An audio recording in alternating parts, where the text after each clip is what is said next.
Welcome back, all you YouTubers. Yes, that's right. I'm back again. We have a bonus episode this week. I am here to discuss at the Filmmaker's Time Chamber, hosted by yours truly, actor, writer, director Alexander Leone Jr. The pilot has dropped for Secret Invasion, Marvel's new show on Disney+. I'm very excited about this show. We're going to dive right into it. So, spoilers, if you haven't seen this, go watch this on Disney+. Come back and watch this so we can discuss everything that just went down. Okay, let's dive right in. Holy crap. Like, holy crap. Yeah, the tone, first off, is something, obviously they're trying to go a bit more darker recently with like Doctor Strange and the Multiverse of Madness. But still, nothing could have prepared me for just how dark and gritty, this felt, even more so than Moon Knight, and, more so than anything I feel in the Marvel universe. It just felt real, and for several reasons, obviously, we're diving into the spy genre of you just don't know who to trust. Like that's their whole theme, and it's a scary concept, mirroring, I'm not sure if you ever, ran or read the comic run of Secret Invasion, but it's once again, the MCU iterations are always going to be slightly different, but it was such a heavy influence and impact for the Marvel universe of some heroes and politicians being Skrulls, and you find out it controlled so many things along from history that we've experienced, and it's part of my French, but it's a mind fuck, it's a real mind fuck that, any one character we know that we've seen throughout our Marvel movies and TV shows could have been a Skrull, with this, as people would call, plot device writing, which, it is plot devicey, and sometimes I don't like plot device, but I do appreciate when it's a good storyline like this. Once again, when you have a good narrative, you can use all the little, tricks and trades, and it doesn't matter because the narrative is just freaking fantastic. So, once again, diving right in, once again, moving into the storyline. What a fantastic cold open, with the, of seeing, Agent Ross, Martin Freeman, who I love, fantastic actor who, if you haven't seen him, go watch Sherlock. He plays a great Watson. In my opinion, I think I love Robert Downey Jr.'s Sherlock, but far superior version is Benedict Cumberbatch's version on BBC.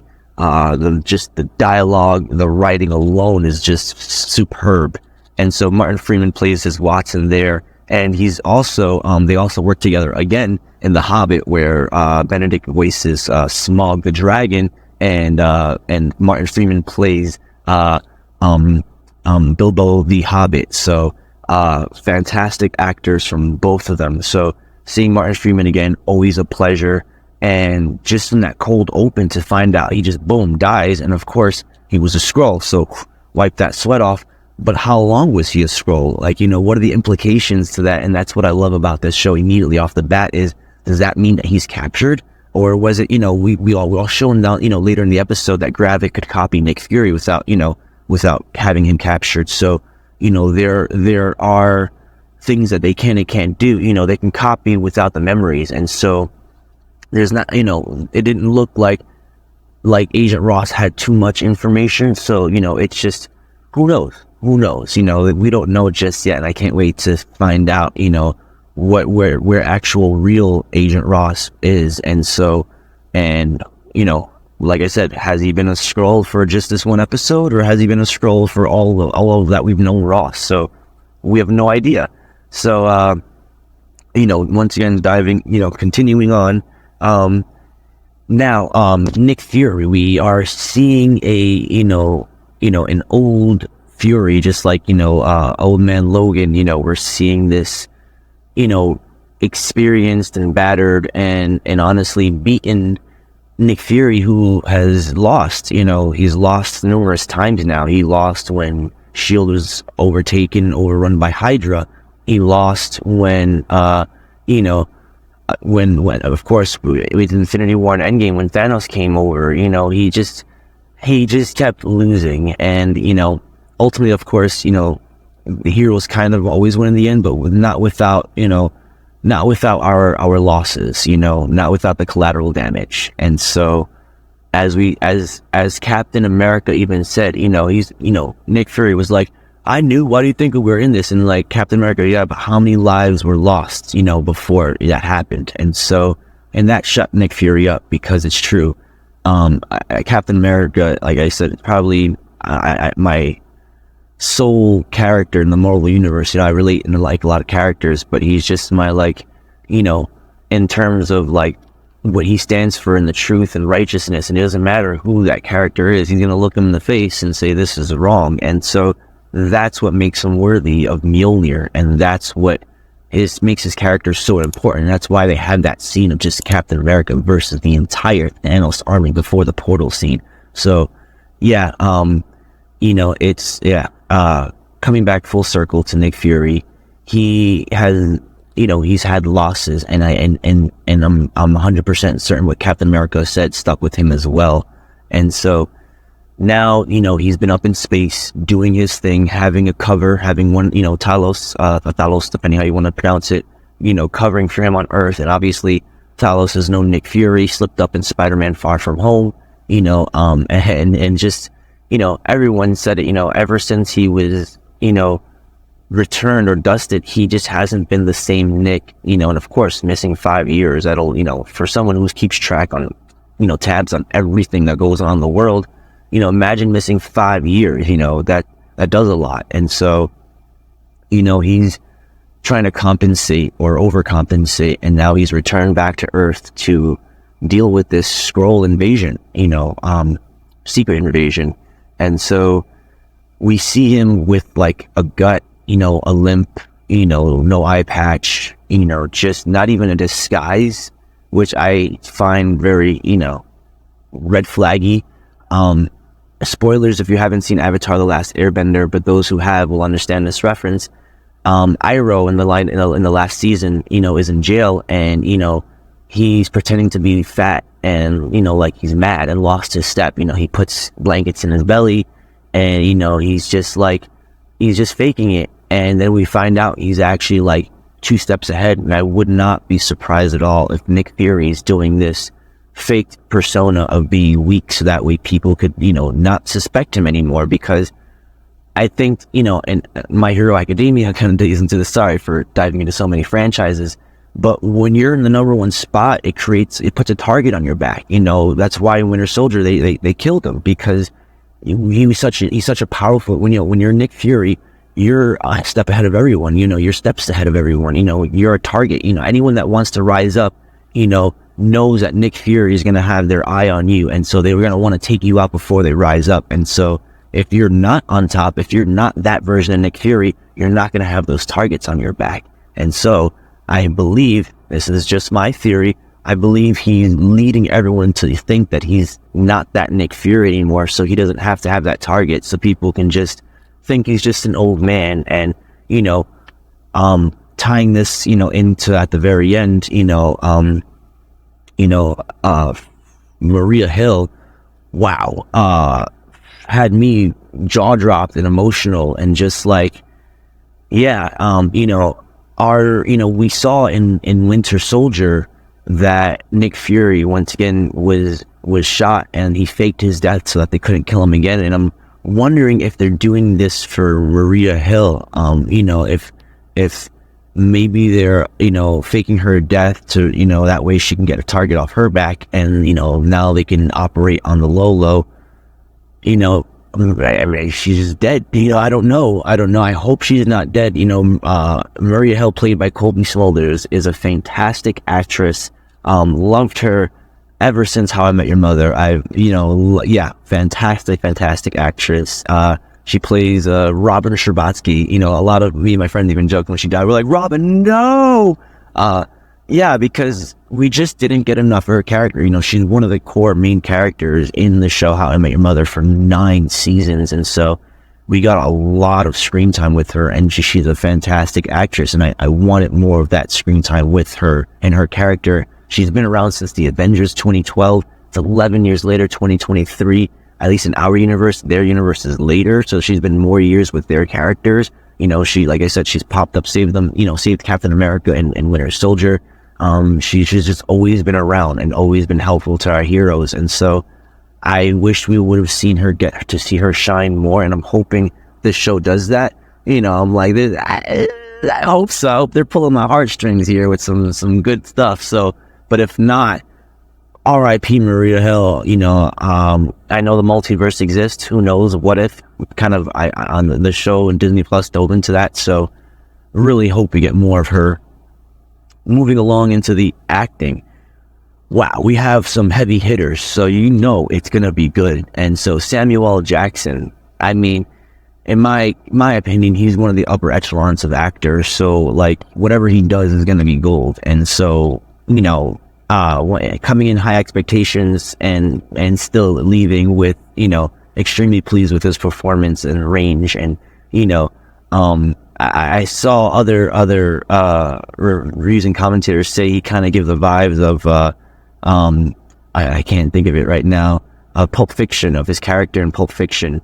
And yeah, I got shades of that as well. I felt that. So echoing what they said, I definitely felt his range has increased since his Mysterious and Dark Fury, who had a couple of, you know, sarcastic one-liners, but he was never this, you know, I would even say almost like, you know, clowny, you know, very clowny in a sense. And I believe it's once again coming back to this, taking away this, you know, mysterious persona of Nick Fury, so that way he can be out of the, you know, the target, everyone's eye, you know, and just be safe and gets to operate, you know, peacefully.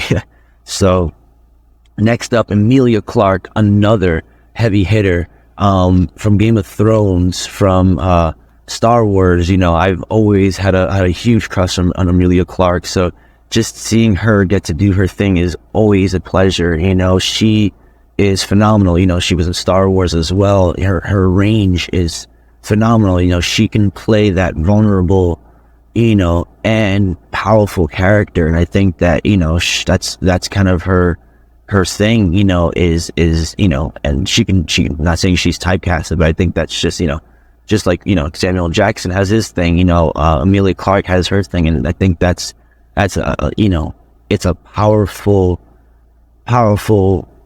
actress who can, you know, move an audience and, you know, make you feel things. You know, just that small scene with her father, you know, it was emotional, you know, once again. And I just did a review of Elemental, and so the idea of a daughter and father relationship, you know, is always, it's always tenuous during, you know, the rebellious years. And you hope and pray that you can get over those rebellious years and, you know, reunite and make sure that there's, you know, a healthy relationship between you two, you know, because you both need it, both the father and the daughter. So, yeah, to see that dynamic played out was really well done by Emilia Clarke. So kudos to her.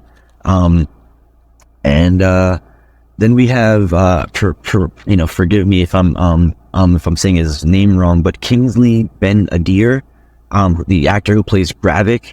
I had never seen him before, but immediately off the bat, you know, had some great gravitas, you know, pun not intended, but he really didn't have to do much at all, but he just played a great character with minimal dialogue. He did so much. And so I think that's also kudos to the writing, but also a huge kudos to the acting of him being able to just have this energy of all, you know, of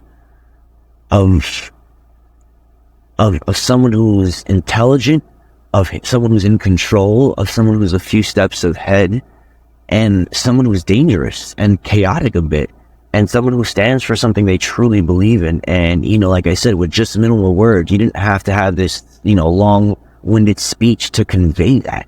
And I think that's a beautiful thing. That's filmmaking. You know, they always say writers, you know, show, don't tell. And so, and they'll, you know, allow the actors to do their thing. And I'm learning that as a beginner writer myself, I have a habit, and it's partially due to my love for anime, where anime explains everything, and there is a genre, there's an audience for that as well. But I have to understand that there are genres, and so, there's a time and a place. And so, yeah, in this specific case, letting the actor do his thing was a phenomenal choice, and it really gave, like I use that word again, but gave him gravitas. As an actor, I strive to have gravitas, and so kudos to him. Like I said, haven't seen him before, but I look forward to seeing him in the future. So, finally, let's dive into the controversy, shall we, of the AI, artificial intelligence, created opening. As soon as I saw it, I knew it was AI. Right off the bat, if you're following, this whole artificial intelligence wave, you'll recognize the formula, the art animation style. It's a huge thing going on with artists. It's already, replacing artists. It can replace graphic artists for stills. It's a whole, it's replacing musicians. It is a scary time in the industry for artists. I believe it's a double-edged sword. I believe it's just like the calculator. The calculator, still can't replace true mathematicians. If you're just a great mathematician, you're going to be able to do things a calculator can't, because a calculator can only do so much. And so this AI can do a lot, but the human being can still use that as a tool. The mathematician is not, they're still going to use a calculator. Why sit there and do these long-winded, complex, calculations, and, do it on the calculator, and then, for your own, theories and stuff, they'll create it. But you still use the tools that we have, because it makes you a better mathematician. Now they can input it into a computer and see if it's correct. When they're working it out on the whiteboard, they're still going to rely on all this new technology as it evolves and continues to evolve. And so AI, I do see the double-edged sword of it. And I'm absolutely have an eye on both sides. And I'm learning myself to utilize it, because it's like the internet. If you don't learn to use it, you're going to get left behind. If people are still, protesting and boycotting the internet, they're literally missing out on an entire world. And so, yes, there's a lot of negativity, and there's a lot of bullying and hate speech and censoring and all this stuff. But there's a lot of love. There's a lot of connection. There's a lot of learning and knowledge. And I can't tell you how much I've learned from like YouTube things of how to change a tire, how to sew a hole in a t-shirt, how to purify water, how to grow some plants. There's limitless free knowledge at the tip of your hands that you can share to your friends in different places, in different countries, and at a moment's time, breaking the time-space continuum. And, yes, I understand that once again, it's a scary thing. And yes, people use it negatively. And yes, there's people that have their phones in their face and you can't even talk to them, and, understand that there are going to be people who use it negatively. And so, but there is a positive side to it. A sword, yes, does kill people, but a sword also chops off chops your plants off. It also kills the animal to feed your family. You need that sword. So inevitably this AI stuff is going to be able to do things humans can't, and it already can. I use ChatGPT. Ask it to write a story. It's going to write a story faster than any human possibly can. I can't even read that fast. So, why fight the wave? Use it to make you better. Don't use it to be dependent. That's not what the tool is for, but use it to make you better. You should still be able to do it without the tool, but without with the tool, it's going to enhance it. So, once again, sorry for the deep dive on AI, but once again, this is a controversy with the opening. It's taking artist jobs, and understandably, it is taking some artist jobs. Someone still had to put this, those programs in, and still, edit it and put it all together. So some artist is still working. Once again, when you're, they always say, be so good that, you can't be denied. And then at the very same time, art is never just supposed to be made for monetary purposes. If you're just, you're supposed to create. So as long as you're creating, whether, a big company hires you or not, you're still doing your thing. And eventually you can become so good that, people are going to want to buy from you instead of the big company. So, my advice to all artists out there is just create. It doesn't matter what people tell you. Just do your thing, and eventually, your work will tell its own story, and it will literally speak for itself. And success is inevitable to those who work for it. And so, like I said, it's not just working hard, but working smart as well. And that's what this is literally hitting that tone on, working smarter. So, yeah, moving along, the implications of the future MCU and, the future episodes as well. I don't know what they're going to go with this. And that's what's so exciting about this is I don't know, as, someone on the spectrum, I usually have a very easy time, spotlighting all the, plot twists and all those, hidden, things. But of course it's because they foreshadowed all these things. And so now it's so, it's so open-ended. Anyone could be a Skrull. Nick Fury could be a Skrull. This whole, anything is possible. It kind of reminds me of spoilers, but Westworld of anyone could be a freaking robot. Just nobody's safe. Nobody is safe. And so this, concept is very enthralling and exciting because I just have no idea, and I'm in for the ride. So I'm 100%, it had me at the edge of my seat the entire time. And so, because of that, this pilot episode gets a 5 out of 5 stars. It was just, it was enthralling. It literally had me emotional. It had me wondering. It had me jaw dropped. It had me all over the place. It had me feeling all sorts of things. And it's just a TV show, and I'm watching it off a tablet in my little van, and it's still, with all of that, it still was so powerful. And fantastic pilot. So 5 out of 5 stars. Let's see.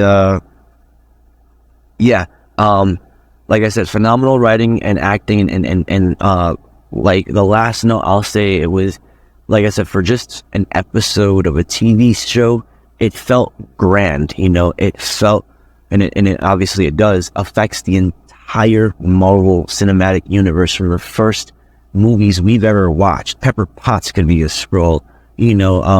The Phil Coulson that died could be a Skrull. They we never see their final deaths off screen. Nick Fury literally could have, let, his body get carried away, and it could have been whatever it is, nothing safe. So, the implications and impact this has is, like I said, it's grand. And so what a way to tell a story, and with just a TV show, I would watch this on the big screen. And so, I think they did it for one of the TV shows. I think it was WandaVision, where they put all the episodes together and put it out in theaters. Marvel, if you can hear this, please do that. Also, please cast me. But please, put all these episodes together and put it out in the theatrical release. And it is such another thing I didn't mention is the cinematography.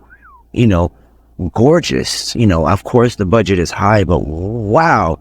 It's, and I heard the filmmakers behind it talk about how, they're aiming for that James Bond aesthetic. And did it have that, that worldwide, gorgeous lighting, the color grading, the shots? It was just, chef's kiss, on the cinematography. So I could not rave more about that. So once again, 5 out of 5 stars.